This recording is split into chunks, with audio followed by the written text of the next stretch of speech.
इस वीडियो का अगला 10 मिनट आपके ट्रेडिंग जर्नी का सबसे इंपॉर्टेंट 10 मिनट होने वाला है। आप 10-20 वीडियो देख लोगे, 200 ट्रेड ले लो, 500 रील्स देख लोगे, लेकिन अगर सही ढंग से इस चीज़ पे काम नहीं किए तो रिजल्ट आपको नहीं मिलेगा।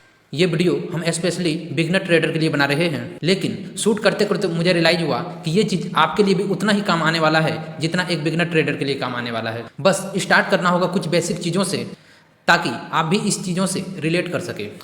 तो सबसे पहले एक चीज़ इमेजिन करो, जब पहली बार आपने ट्रेडिंग सीखा था, कहीं ना कहीं से तो पता चला होगा आपको ट्रेडिंग के बारे में, कोई रील देखे या किसी का वीडियोस देखे या फिर कोई फ्रेंड का प्रॉफिट का स्क्रीनशॉट देखें, जहाँ से भी आपको पता चला, आपने वहाँ पे क्या देखा कि एक ट्रेड में बंदा इतना पैसा कमा सकता है जितना आउटसाइड का किसी भी बिजनेस में नहीं कमा सकता है, और यदि कमाता है तो उसे महीनों सालों लग जाते हैं उतना पैसा कमाने में।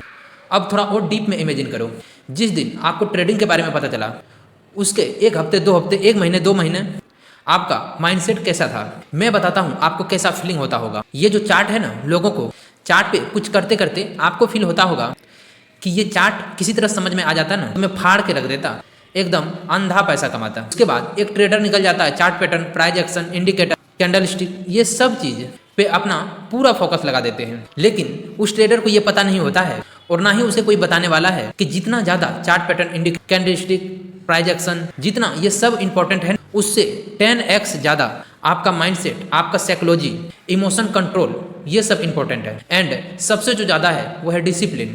उन सभी चीजों से ये सब चीज 10x ज्यादा इंपॉर्टेंट है। लेकिन एक ट्रेडर अपना पूरा फोकस कहाँ दिया है? टेक्निकल्स पे। देखो, सबसे पहले तो ये चीज आप नहीं सोचना कि आपको साइकोलॉजी को प्रमोट करना है तो मैं टेक्निकल्स का दुश्मन हूँ। टेक्निकल एनालिसिस पे एक्सपर्ट का ऑर्डिनरी कमान हासिल है, अभी ये बात हम आपको बोल रहे हैं कि 1:13, 14, 15, 20 का प्रॉफिट होता है।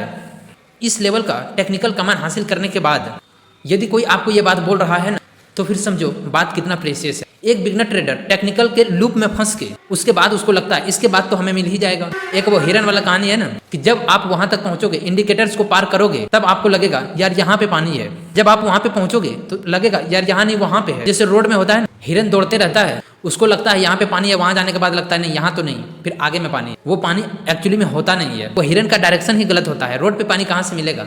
यदि कहीं गड्ढे उड्ढे में मिल गया तो वो एक अलग बात है। ऐसे ही एक बिगनर ट्रेडर अपना सारा फोकस उसी पे दे देने के बाद भी इस चीज को छोड़ देता है और इस चीज से कंप्लीटली ध्यान ही हटा देता है। और होता क्या है ना, इस चीज को प्राइमरी समझने के लिए अपना वो सारा कॉन्फिडेंस लूज कर देता है, वो अपना माइंडसेट को खराब कर लेता है। और वो कैसे करता है?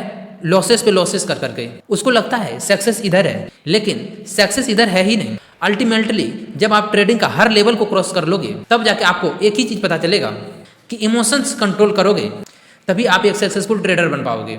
टेक्निकल एनालिसिस पे 6 महीना साल भर कोई भी बंदा देगा तो ताबड़तोड़ कमान बन जाएगा। कोई ना कोई स्ट्रेटेजी तो हर आदमी यूज करता ही करता है। यदि उसके पास नहीं है तो यूट्यूब से फ्री में वो सीख लेता है। देखिए, टेक्निकल एनालिसिस का मैं बुराई नहीं कर रहा, टेक्निकल एनालिसिस बहुत इंपॉर्टेंट है, बहुत बहुत बहुत इंपॉर्टेंट है, क्योंकि अपना जो साइकोलॉजी है उसका सीधा कनेक्शन उस चीज से है। बट ये चीज आपको पता होना चाहिए। टेक्निकल एनालिसिस आपको ये बताता है कि मार्केट में पहले क्या हुआ था, और उसके बाद ये भी बताता है कि अभी प्रेजेंट में क्या हो रहा है और इसके अकॉर्डिंग क्या हो सकता है, और आप कहाँ पे एंट्री करोगे जिसमें आपका रिस्क कम होगा और रिवॉर्ड आपको रिस्क के तुलना में ज्यादा होगा, और कहाँ पे प्रोबेबिलिटी आपको जीतने का ज्यादा है। टेक्निकल का काम क्या है? पूरे मैथ को आपके फेवर में लाना। जैसे ट्रेडिंग का एक मैथ है। देखिए, बिना मैथ का कोई ट्रेडिंग करता है? मैथ क्या है? जोड़ घटा गुना भागा? नहीं, मैथ का मतलब है कि आप लॉन्ग रन देखोगे। आज का प्रॉफिट कल का लॉस से कोई ट्रेडर नहीं बनता है। बट यदि वही चीज को आप लॉन्ग टर्म में देखोगे, आपने 100 ट्रेड लिए, 200 ट्रेड लिए, तो वहां पे मैथ आपके फेवर में लाने के लिए टेक्निकल एनालिसिस का रोल बहुत इंपॉर्टेंट है। बिना मैथ का टेक्निकल एनालिसिस आपके फेवर में आएगा ही नहीं। जब आपको एक बार में दिख गया मैथ आपके फेवर में है, आपको कोई एक स्ट्रेटेजी मिल गया, वो भी तगड़ा वाला, उसके बाद आपको क्या करना होगा ना, अपना फोकस 30-20% चलो टेक्निकल्स पे दिया, और बाकी का जो 50% 60% वो अपना माइंडसेट पे देना है। अब आप बोलोगे माइंडसेट के लिए हम लोग क्या कर सकते हैं? एक्सरसाइज करें? अरे ये तो आउटसाइड हुआ, इंटरनली आप क्या कर सकते हो? तो ये तो देखो आप एक्सटर्नली कर रहे हो। इंटरनली आप क्या कर रहे हो? इसके लिए आप अपना इनपुट को बदलोगे। सबसे पहले जब आपको पता चल गया कि आप राइट डायरेक्शन में हो, आपका स्ट्रेटेजी अच्छा है, काम करता है ना, आपका स्ट्रेटेजी काम करता है ना। बहुत सारे लोगों का मैसेज ऐसे आते हैं कि मेरा स्ट्रेटेजी तो काम करता है बट फिर भी लॉस हो जाता है, मेरा स्ट्रेटेजी का इतना बढ़िया रिवॉर्ड है फिर भी हमको लॉस होता है। और वो चीज़ होता इसलिए है क्योंकि आप सारा का सारा फोकस टेक्निकल एनालिसिस पे ही कर रहे हो। ज़्यादा टेक्निकल एनालिसिस करने का प्रॉब्लम यही होता है कि आप ओवर एनालिसिस कर दोगे। आप कितना टेक्निकल एनालिसिस कर लोगे, ज़्यादा सीखोगे। अपना प्रॉब्लम बताए ना मैं आपको कि मैं बहुत बड़ा ट्रेंड फॉलो नहीं करता हूँ। मैं इंट्राडे में 1 मिनट कैंडल पे क्यों नहीं राइट कर पाता, क्योंकि एक्स्ट्रा ऑर्डिनरी टेक्निकल एनालिसिस होने के कारण मुझे दिखने लगता है कि यहाँ पर एंट्री है, यहाँ पे रिवर्सल है। आपको जब भी मैं बताता हूँ तो मैं 1 मिनट पे आपको बहुत सारा एंट्री दे सकता हूँ, क्योंकि वो चीज़ दिखता है मुझे 1 मिनट पे, क्योंकि मुझे पता है कि मैंने 200 में बाय किया है, 210 पे एग्जिट करना है, चाहे वो जाए 250, लेकिन हमको 210 पे ही एग्जिट करना है। हमको वहाँ पे पता है कि 250 जाएगा, लेकिन वो 220 पे रुकेगा, 225 पे टाइम पास करेगा, उसके बाद वो 250 जाएगा। ये सब एनालिसिस ज़्यादा करने से वहाँ पे क्या होता है कि आप एक स्कैल्पर बन जाओगे। हाँ, स्विंग ट्रेडिंग में अलग बात है, स्विंग ट्रेडिंग में होल्ड करना अलग बात है, कोई दिक्कत नहीं है। बट ऑप्शन में जहाँ पे प्रीमियम डीके होता है, उसे आप एक एडवांटेज के तौर पे भी देख सकते हो। वहाँ पे आप देख सकते हो हाँ हाँ ये एडवांटेज है, ये एक स्कैल्पिंग था, बहुत बढ़िया बढ़िया एंट्री मिलेगा। बट एक तरफ से आप कह सकते हो कि वो एक डिसएडवांटेज भी है। आपको हर जगह पे एंट्री दिखना आपकी साइकोलॉजी को खराब कर सकता है। आप जैसे ही ट्रेड लेते हैं, कुछ डायरेक्शन आपके फेवर में जाता है, फिर उसका ऑपोजिट डायरेक्शन चालू हो जाता है। बहुत सारे ट्रेडर ऐसे हैं ना, वो क्या करते हैं ना कि 100 पॉइंट 150 पॉइंट बुक करते हैं, और सीधा उसका उलट 2-4 लोग ऐसे भी होते हैं 20 पॉइंट 30 पॉइंट, जैसे कि बहुत सारे लोग करते हैं कि 10-20 पॉइंट का लॉस और 30-40 पॉइंट का प्रॉफिट लेके निकल जाते हैं। और उसमें क्या होता है, ज़्यादातर ट्रेड 30 सेकंड 40 सेकंड 50 सेकंड, हद से ज़्यादा 1 मिनट का ही होता है। ये चीज़ हम बता रहे हैं ऑप्शन से, स्टॉक से नहीं। ये चीज़ें तो चलो सेकेंडरी था। अब बात आता है कि अपने लोग साइकोलॉजी को बेस्ट से बेस्ट कैसे इंप्लीमेंट करें, कैसे हमारा साइकोलॉजी अच्छा से काम करेगा। आपको बता देते हैं, जिस दिन आपको एक स्ट्रेटेजी मिल गया जिसमें मैथ आपके फेवर में है, उसी दिन से आप पूरा यूट्यूब रील को साइड में कर दोगे, सारा टेलीग्राम ग्रुप को साइड में कर दोगे, सारा पोस्ट एनालिसिस, प्री एनालिसिस सब कुछ बंद कर दोगे। जानना ही आपको, पढ़ना ही है आपको, तो बुक्स पढ़ लो। मान लो आपका स्ट्रेटेजी अलग है, मान लो किसी छोटे ट्रेडर का एनालिसिस अलग है, आपका एनालिसिस अलग है, दोनों का एनालिसिस सेम है, बट वो चीज़ दिखेगा आपको कि माइंडसेट वहाँ पे दोनों का एनालिसिस सेम होने के बावजूद भी आप एक अच्छे डायरेक्शन को पकड़ोगे, और जिसका माइंडसेट सही नहीं है वो एक गलत डायरेक्शन में जाता हुआ दिखेगा।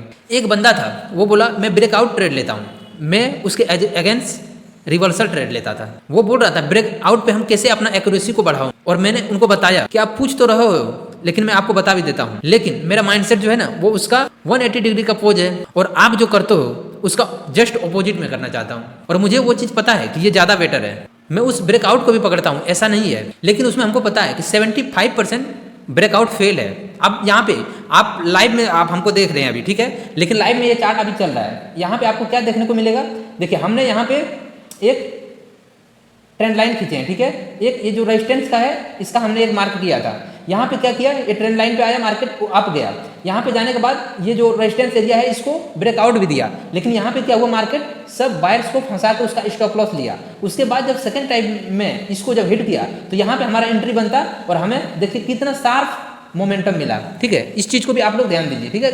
आपके सामने में चार्ट चल रहा है, लाइव मार्केट में है अभी, ठीक है ना, ये BTC का चार्ट है, तो इस चीज को भी आप लोगों को देखना चाहिए।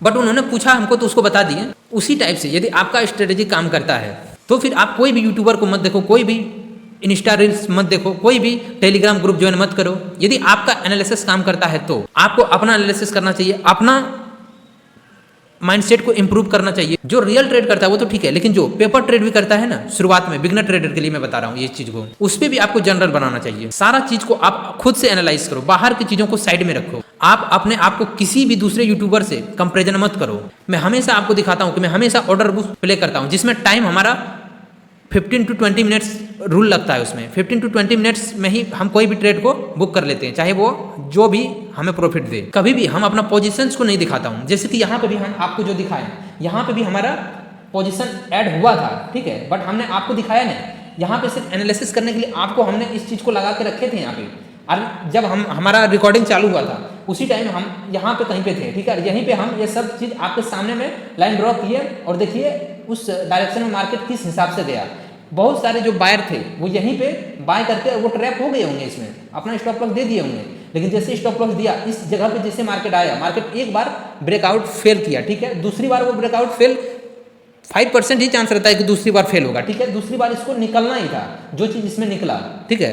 तो इस चीज़ को आप लोगों को समझना होगा। देखिए, एक टेक्निकल्स का काम आपको बेस्ट एंट्री दिलाना होता है, लेकिन उस ट्रेड में आप कितना कमाओगे वो आपका साइकोलॉजी पे डिपेंड करेगा, या फिर आप कितना कमाओगे वो भी आपका साइकोलॉजी पे डिपेंड करता है। तो लास्ट में हम सभी बिगनर ट्रेडर को यही चीज़ बोलना चाहते हैं कि आपके पास जो साइकोलॉजी को आप बिल्डअप किए हो उस चीज़ पे ज़्यादा फोकस करना। आप यूट्यूब रील्स को, इंस्टा रील्स को टेलीग्राम ग्रुप को साइड में रख के आप अपने खुद के एनालिसिस पे फोकस करना और उस पर काम करना। यदि आपका स्ट्रेटजी काम करता है तो आप उसमें बहुत ही जल्द अपना माइंडसेट को उसके हिसाब से ढाल के आप एक सक्सेसफुल ट्रेडर बन सकते हो। तो इस चीज़ पे आपको ज़्यादा फोकस करना चाहिए। ठीक है, थैंक यू।